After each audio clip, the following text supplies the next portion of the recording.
Guys 12 ভোল্টের battery বানানোর জন্য আমরা 6টা লিথিয়াম সেল নিয়ে নিয়েছি, যেটা কিনা লিথিয়াম সেল হোল্ডারে আমরা পরপর প্লাস মাইনাস এবং মাইনাস প্লাস করে রেখে দেব।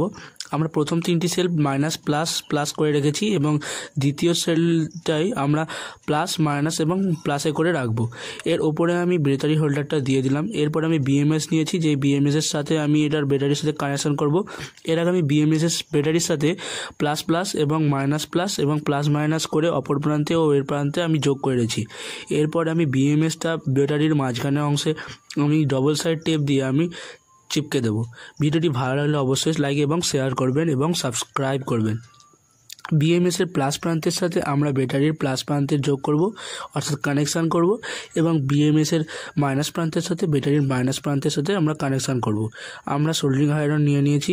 এই মাইনাস প্রান্তের সাথে ব্যাটারির মাইনাস প্রান্ত আমরা কানেকশান করব এবং ব্যাটারির প্লাস প্রান্তের সাথে আমরা বিএমএসের মাইনাস প্রান্তের সাথে আমরা কানেক্ট করব।